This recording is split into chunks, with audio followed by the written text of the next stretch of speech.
विश्व पुस्तक मेले से मैं कौन कौन सी किताबें लेकर आई, इसका पहला पार्ट आप देख चुके हैं, जिसमें मैंने कुल 11 किताबों के बारे में आपको बताया था। अब उन दूसरे भाग में मैं बताऊंगी कि वो कौन सी 12 किताबें हैं जो मैं विश्व पुस्तक मेले से लेकर आई हूँ और कैसे कैसे मैंने उन्हें चुना और कौन कौन सी है वो किताबें। तो आइए शुरू करते हैं।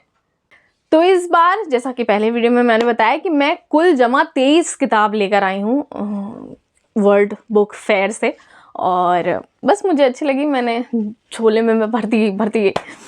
पहली जो किताब है वो भीष्म साहनी की लिखी किताब है जिसका नाम है बसंती। भीष्म साहनी की तमस, कड़ियाँ, झरोखे ये सब मैंने पढ़ रखा हुआ है, तो उनकी राइटिंग तो कमाल की है ही।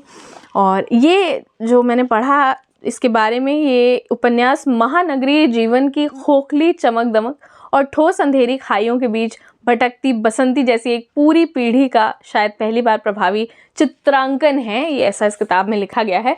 बाकी मैंने पढ़ी नहीं है, छोटी सी किताब है, प्यारी सी, ग्रीन कलर मुझे इसका बहुत अट्रैक्टिव लगा। और भीष्म साहनी को मैंने पहले पढ़ा था, तो उनकी राइटिंग से मैं बहुत प्रभावित हूँ। उन्हें पढ़ने के लिए ये किताब मैं उठा लाई, जो राजकमल प्रकाशन से प्रकाशित है, जिसका दाम है 199 रुपये। अगली जो किताब है वो पुष्यमित्र की लिखी है रुक्तापुर। बेसिकली एक पत्रकार की डायरी है जो बिहार के इर्द गिर्द है। पुष्यमित्र बिहार में वहाँ का आंखों देखा हाल बयां किया है इसमें उन्होंने। बिहार में वहाँ के नीति निर्माताओं की कामयाबी और वहाँ की नाकामयाबी और लेखा जोखा और वहाँ जितने भी मुद्दे हैं उन पर लिखा गया ये उनका डायरी है बेसिकली। मैं फिक्शन नॉन फिक्शन पढ़ती थी, लेकिन कुछ अलग जॉनर मुझे पढ़ना था, तो ये मैं डायरी उठा के लाई हूँ रुक्तापुर। और इसकी तारीफ़ भी मैंने बहुत सारी सुनी हुई है, तो मैं देखती हूँ इसके अंदर क्या है। ये सार्थक प्रकाशन से प्रकाशित है, 250 रुपये इसका दाम है रुक्तापुर। अगली जो किताब है वो कॉम्प्लीमेंट्री है। हमने बहुत सारी किताबें खरीदी तो उसमें ये किताब हमें दी गई मुफ्त में। ये इसका टाइटल है इंसान का नसीबा। ये मिखाइल शोलखोफ की लिखी किताब है जिसका अनुवाद किया है गोपी कृष्ण गोपेश ने। ये राइटर, इन्हें नोबेल पुरस्कार मिल चुका है उनकी राइटिंग के लिए, और इन्होंने बहुत सारे उपन्यास भी लिखे हैं, जिसमें से जो सबसे फेमस है वो है धीरे बहे दोन रे और कुंवारी धरती ने अंगड़ाई ली। ये मुझे नहीं पता ये किस टाइमलाइन में है, किस बारे में है। रूसी राइटर हैं और मुझे नहीं पता कि ये किस बारे में। बाकी मैं पढ़ूंगी। बहुत पतली सी किताब है, शायद वहाँ के युद्ध पर है और उसका मार्मिक चित्र दर्शाती है। अंदर बहुत सारी तस्वीरें भी हैं जिनसे हम आगे जानेंगे कि ये क्या है, क्या शॉर्ट स्टोरीज़ है या उपन्यास है, ये पढ़ने पे ही पता चलेगा। फ़िलहाल ये कॉम्प्लीमेंट्री मिली मुझे, इसका कोई दाम वैसे 99 का है, लेकिन हमें ये मुफ्त में मिली, तो मैं पढ़ूंगी इंसान का नसीबा, तो बताऊंगी आपको कैसी है। कुछ किताबें ऐसी होती हैं जिनका टाइटल बहुत अट्रैक्टिव होता है, मतलब आप किताब देखें, उसका टाइटल पढ़िए और आपको लगता है कि यार ये किताब तो मेरे लिए बनी है, पढ़नी चाहिए। ऐसा ही अगली किताब ऐसी ही जो मुझे अट्रैक्ट की, वो रेखता प्रकाशन से प्रकाशित थी। इस किताब का नाम है मौत की किताब। मौत अपने आप में बहुत ही डरावना शब्द है। जब मौत शब्द आता है कहीं या मौत इस्तेमाल होता है तो आदमी सजग हो जाता है, उसकी दिमाग की बत्ती जल जाती है कि ये क्या बात हो रही है। वैसे ही इस किताब को देखने के बाद मुझे फील हुआ और झट से मैंने ये किताब उठा ली। ये किताब लिखी है खालिद जावेद ने। उर्दू का एक बहुचर्चित नावल है और अब देवनागरी में भी लिखा गया है, मौत की किताब। मैं पढ़ना चाहती हूँ इसे। ये राजकमल पेपरबैक से प्रकाशित है, लेकिन ये हमें रेख्ता बुक्स के काउंटर पे मिला था, राजकमल में नहीं देखा, नहीं शायद हमने, हमारी नज़र नहीं पड़ी। रेख्ता से मैंने किताब खरीदी है। और क्या है इसमें, मौत के बारे में क्या बातें लिखी गई हैं, क्या खालिद जावेद ने मौत को समझने की कोशिश की है या मौत के बारे में बात की है, क्या कुछ है, ये मैं जानना चाहती थी, इसलिए किताब उठा लाई हूँ। मैं इसे पढ़ूंगी इस साल। अगली जो किताब है उसको भी मैं बहुत दिन से खोज नहीं रही थी, मतलब मेरे दिमाग में था कि पढ़ना है इसे भी। ये मृदुला गर्ग की लिखी किताब है चित कोबरा। इसमें लिखा हुआ है अश्लीलता के आरोप पर लेखिका के साक्षात्कार तथा उनकी गिरफ्तारी के प्रसंग सहित। ये मृदुला गर्ग की एक और किताब है मेरे पास, मैंने मंगाई है, 3 बहनें। उसमें मृदुला गर्ग की 2 बहनों के साथ एक उनकी भी कहानियों का संग्रह है, 3 कहानियों का संग्रह।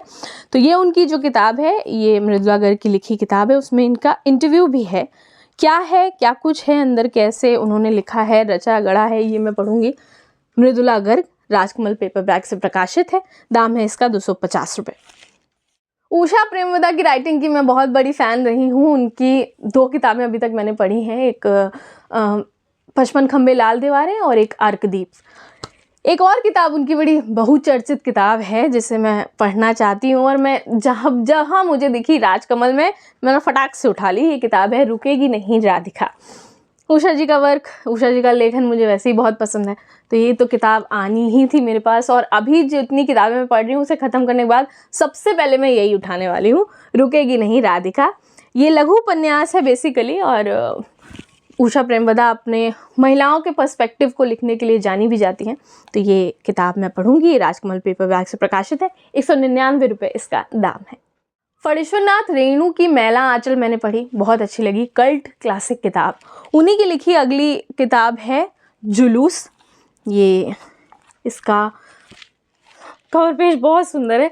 कवर पेज ने ही मुझे बहुत अट्रैक्ट कर लिया था जो मैं ये किताब उठा लाई हूँ, क्योंकि मुझे इस किताब के बारे में अंदर क्या लिखा है, क्या कहानी है, किस बारे में मुझे कुछ भी नहीं पता। ये मैं पढ़ूंगी तभी पता चलेगा। तो ये फणीश्वरनाथ रेणु की किताब है। इसमें लिखा है, जंगल से निकलकर एक दिन जिन्नात की बीवी नहीं शैतान आए थे। हज़ारों लोग जुलूस बनाकर आ रहे हैं, झंडा बाजा गाजा, मुहर्रम नहीं जुलूस। मुझे सच में नहीं पता, वो साहित्य को राजनीति से जोड़ के लिखते हैं रेणु साहब, और इसमें भी उन्होंने कुछ ऐसा ही करने की कोशिश की होगी। बाकी पढ़ते हैं, देखते हैं क्या है। ये इसका दाम है 199 रुपये।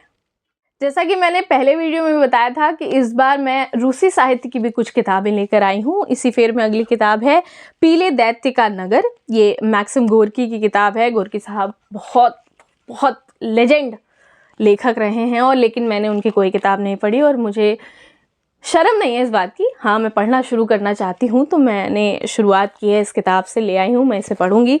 ये अमेरिकी पूंजीवाद की धज्जियाँ उड़ाता हुआ दस्तावेज है, ऐसा इसमें लिखा हुआ है कवर पेज पे, जिसका अनुवाद किया है अशोक पांडे ने। तो ये शायद छोटी छोटी कहानियाँ हैं, जिसके कहानियों का संग्रह है गोर्की साहब का। पीले दैत्य का नगर, ऊब का साम्राज्य, भीड़, गणतंत्र का एक सम्राट, ये सब कहानियाँ ही हैं और मैं पढ़ूंगी, देखूंगी। वैसे किसी नए लेखक को पढ़ना हो तो मैं कोशिश करती हूँ कि उनकी लिखी कहानियों से शुरुआत करूँ, उपन्यास से नहीं, छोटी कहानियाँ, लघु कहानियाँ, ताकि उनको समझने में, उन्हें पढ़ने में मदद मिल सके। तो इसी के चलते गोर्की की ये किताब मैं लेके आई हूँ कि उन्हें पहले उपन्यास पढ़ने से ईजी है उनकी छोटी छोटी कहानियाँ पढ़ना, उनके पर्सपेक्टिव को समझना, उसके बाद हम उपन्यास में जाएंगे। तो इसी फेर में मैं ये पीले दैत्य का नगर लेकर आई हूँ। अगली जो किताब है, लोग इसे बाल साहित्य से जोड़ते हैं। इसका नाम है तोत्तो चान।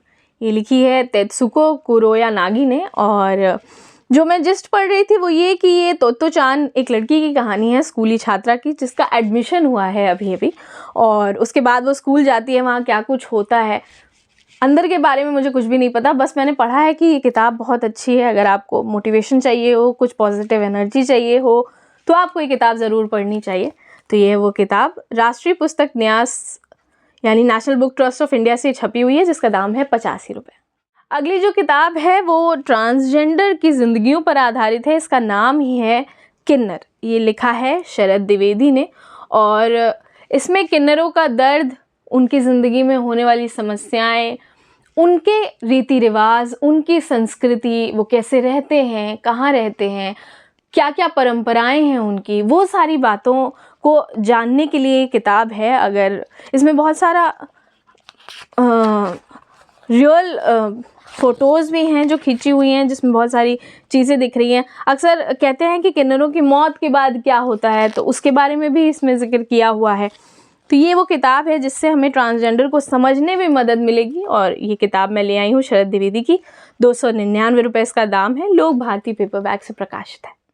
अगली किताब है, ये कहानियों का संग्रह है, लघु कथाओं का। ये कथा भारती मलयालम कहानियाँ, बेसिकली केरल से जुड़ी हुई, केरल के लेखकों के लिखी हुई कहानियाँ हैं, जिससे हमें वहाँ के रीति रिवाज, वहाँ की परंपराओं से जुड़ने का मौका मिलेगा, वहाँ के लोगों को समझने का मौका मिलेगा।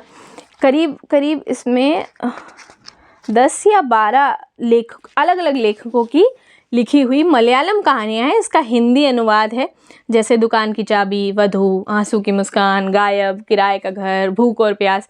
तो ये सारी हैं पी केशवदेव की, और S.K. पोटेकाट की, वेट्टूरन रामन नायर की लिखी हुई, E.M. कोवूर की लिखी हुई। तो मुझे केरल के बारे में और जानना था, वहाँ की रीति रिवाज, वहाँ की संस्कृति के बारे में जानना था, वहाँ के लोगों के बारे में जानना था। तो ये किताब मुझे अच्छी लगी जो मैं लेके आई। ये भी नेशनल बुक ट्रस्ट से प्रकाशित है, जिसका दाम है 215 रुपये। अगली जो किताब है वो रेख्ता से प्रकाशित है, रेख्ता उर्दू लर्निंग गाइड। उर्दू सीखने की कोशिश कर रही हूँ, कुछ चाहती हूँ कि उर्दू में लिखा हुआ पढ़ सकूँ, कुछ उर्दू के में लिखी हुई कहानियाँ कोशिश कर सकूँ पढ़ने की। तो उसी फेर में मैं ये गाइड उठा लाई हूँ कि मैं पढ़ना चाहती हूँ उर्दू, सीखना चाहती हूँ उर्दू। और मेरे एक बहुत पुराने जानने वाले हैं, वो कहते हैं कि हिंदी इंग्लिश ठीक है, लेकिन आपको एक अलग भाषा भी आनी चाहिए। तो उर्दू, हिंदी इंग्लिश तो आती है, बट उर्दू भी सीखना चाहती हूँ। तो उसके लिए मैं ये लेके आई हूँ। सीख पाऊँगी या नहीं, कोशिश करूँगी, ठीक है सीख जाऊँ, लेकिन बस अच्छा लगा, मुझे लगा सीखना चाहिए, कुछ नया करना चाहिए, नए साल में कुछ नया करना चाहिए। तो मैं ये रेख्ता उर्दू लर्निंग गाइड उठा लाई। ये इसमें वर्कबुक जैसा भी है, देखिए आप इसमें लिखने के लिए भी आपको जगह दी गई है, स्पेस दी गई है कि आप प्रैक्टिस भी कर सकते हैं लिखने की। तो मुझे अच्छी लगी, कुछ इंटरेस्टिंग थी तो मैं उठा लाई। बाकी ये थी वो 12 कुल किताबें, टोटल 23 किताबें। कुछ किताबें फर्स्ट पार्ट में हैं, कुछ किताबें सेकंड पार्ट में हैं। अगर आपने फर्स्ट पार्ट नहीं देखा तो वो भी ज़रूर देखिए, तो आपको पता चलेगा। टोटल 23 किताबें मैं उठा के लाई हूँ इस बार बुक फेयर से, और बस इस साल इन सबको पढ़ूंगी, संजोऊंगी और आपको बताती रहूँगी कि कैसी है किताब, कब पढ़नी चाहिए या नहीं पढ़नी चाहिए। और आप मुझसे ऐसे ही जुड़े रहिए। आप मुझसे इंस्टाग्राम पे भी जुड़ सकते हैं, मेरे व्हाट्सएप चैनल पे भी जुड़ सकते हैं। दोनों जगहों पे मैं किताबों की बात करती हूँ, अपने लाइफ अपडेट्स देती रहती हूँ कभी कभी। बाकी आप मेरी यूट्यूब से तो जुड़े हुए हैं, अगर सब्सक्राइब नहीं किया तो सब्सक्राइब ज़रूर कर लीजिएगा। मैं मिलूंगी आपसे नेक्स्ट वीडियो में, तब तक जुड़े रहिए मुझसे। शुक्रिया।